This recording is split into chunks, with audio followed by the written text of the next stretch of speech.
Tax bar association के अधिवक्ता के साथ मामूली विवाद को लेकर जिला पंचायत सदस्य शुभम सिंह पर मारपीट करने का आरोप लगा है। उनके साथियों सहित 2 अन्य युवकों ने मारपीट की है, जिसके साथ अधिवक्ता विकास कुलश्रेष्ठ और उनके पिता राजीव कुलश्रेष्ठ ने प्रेस वार्ता कर पूरी जानकारी दी और बताया है कि उनके पुत्र विकास कुलश्रेष्ठ अपने ऑफिस से काम खत्म करने के बाद घर जा रहे थे। किसी बात को लेकर हल्की कहासुनी हुई, जिसके बाद शुभम सिंह सहित जो उनकी पिस्टल लहराने की आचार संहिता का उल्लंघन करने की बात भी सामने आई है। तो वहीं किसी युवक के द्वारा ही उनके साथी द्वारा ही एक ईंट मार दी गई, जिससे विकास कुलश्रेष्ठ को गंभीर चोटें आई हैं। विकास ने घटना को लेकर क्या कहा है, सुनिए पूरी इस खबर में। जी 5 से 7 महीने पहले एक हमारे मोहल्ले के बदमाश हैं डब्बू सिंह, जो मेरे मित्र के पड़ोसी भी हैं, उनके खिलाफ मैंने कोतवाली में तहरीर दी। वो रोज़ बदमाशी करते थे, हमारे मित्र के घर वालों को परेशान करते थे। तहरीर देने से वो मुझसे काफ़ी चिढ़ गए थे। कल मैं अपने ऑफिस से जब घर वापस जा रहा था तो बीच में मेरे ही कुछ मित्रों से और गाली गलौज कर रहे थे और कह रहे थे कि आजकल बहुत ज़्यादा वकालत कर रहे हो, मतलब पूरे वकालत समाज को हमारे गालियाँ देना जब उन्होंने प्रारंभ किया, जिसका मैंने विरोध किया। तो विरोध करने में उन्होंने मुझे काफ़ी और ज़्यादा गाली गलौज देना शुरू कर दी। उन्हीं की तरफ और भी कुछ लोग थे, जैसे एक जिला पंचायत सदस्य हैं यहाँ के, जो पहले बसपा जिला अधिकारी भी रहे हैं, उसके बाद समाजवादी से जिला पंचायत सदस्य बने, आज भाजपा में हैं, जो मंत्री जी के नाम पे पैसे की लूट खसोट भी आजकल बहुत कर रहे हैं और जो मंत्री जी के नाम का बहुत ही ज़्यादा गलत प्रयोग कर रहे हैं और भाजपा को बदनाम करने में लगे हुए हैं। और बोले मुझसे कि तू कर क्या लेगा, तू वकील है तो तू कर क्या लेगा, तू वकील है तो क्या भगवान हो गया है, और ऐसे करके मतलब मुझे बहुत ज़्यादा अपशब्द कहा। जब मैंने उसका विरोध किया तो 7-8 तो उन्होंने थप्पड़ मारे और जब मेरे दोस्त ने मेरा बीच बचाव करने का प्रयास किया तो डब्बू सिंह ने मेरे ईंट उठा के, ईंट का आधा पीस अद्दा उठा के सिर में मार दिया, जिससे मेरे खून निकलने लगा और उसी बीच मेरे फादर वगैरह निकल रहे थे और उनको भी सूचना मिली थी शायद, तो वो आए तो मुझे हॉस्पिटल पहले कोतवाली लेके गए, फिर ये शुभम सिंह जाटव जी हैं और वैसे तो हमारे पहले अच्छे संबंध थे, लेकिन जाने क्या जब से ये भाजपा शामिल हुए हैं तो जाने किस मानसिकता से शामिल हुए हैं कि भाजपा को बदनाम करना चाह रहे हैं, या तो कि भाजपा में गुंडागर्दी है, कि लोग कहें कि भाजपा के नेता भी गुंडागर्दी करते हैं। मुझे तो ऐसा ही लगता है कि ये भाजपा को बदनाम करने की एक साजिश है, इस वजह से उन्होंने भाजपा में शामिल हुए हैं। शुभम सिंह जाटव है जो मुझे तहरीर मेरे यहाँ पे टाँके आए हुए हैं, ईंट लगी, कम से कम खून इतना निकला है, आप मानिए 1.5-2 बोतल निकल गया। अब मैंने रात में अपना मेडिकल भी कराया है, आज मेरा वो भी किया गया CT स्कैन, अब CT स्कैन की रिपोर्ट भी आने वाली है। मैं तो बस ये चाहता हूँ कि सभी जो भी ये हैं, ये लमसम आप मानिए 8:30-9 बजे के बीच की घटना होनी चाहिए है। और बंसी गोरा है, ये बंसी गोरा में एक गली है, क्या बोलते हैं, पतंजलि के आगे वाली स्टोर के आगे वाली। हाँ बिल्कुल, से उन्होंने पिस्टल भी निकाली थी और सब मतलब लहराई भी थी।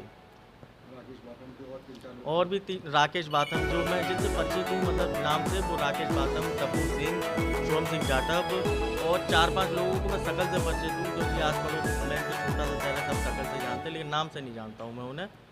किस तरीके की कार्रवाई चाहते हैं? मैं चाहता हूँ कि इनके ऊपर 307 लिखी जाए और कड़ी से कड़ी इनको सजा दी जाए, क्योंकि ये आप अगर पता करेंगे, पुलिस सही से जांच करेगी, तो आप इस सप्ताह में ही शुभम सिंह जाटव के द्वारा और डब्बू सिंह के द्वारा 4 लोगों को मारा गया है, जिसमें अंकित यादव हैं, आलोक यादव हैं और जिसमें सोनू सिंह हैं और चौथा मैं और एक हमारे मित्र और हैं जिनसे कल बदतमीजी हो रही थी, गोल्डी सिंह, वो भी SC समुदाय से हैं। उनको तो बहुत ही ज़्यादा मतलब जो SCO के लिए जाति सूचक शब्द यूज़ किए जाते वो यूज़ करे जा रहे थे।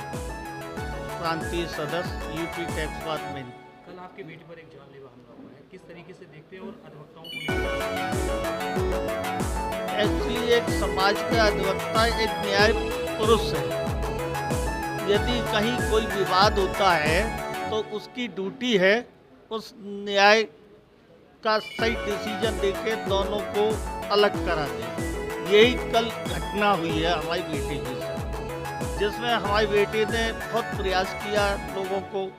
ये एक शुभम सिंह जो इस समय बीजेपी में चले गए, दल बदलू हैं, पहले बसपा में थे, फिर सपा में आए, वहाँ से निष्कासित किया गया इनको।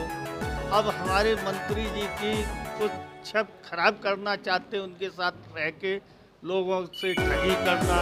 तो अधिवक्ता समाज के लिए कुछ नहीं, ये दिमाग में आता है उनके, अधिवक्ता कुछ नहीं, जबकि अधिवक्ता एक न्याय पुरुष है। और हमने भी बहुत सी लड़ाइयाँ हुई लोगों के बीच में, तो दोनों का न्याय दिलवाया, दोनों को दूर कराया। यहाँ तक कभी मार तोड़ की बात नहीं हुई, ना तमंचे की लहराने की बात हुई।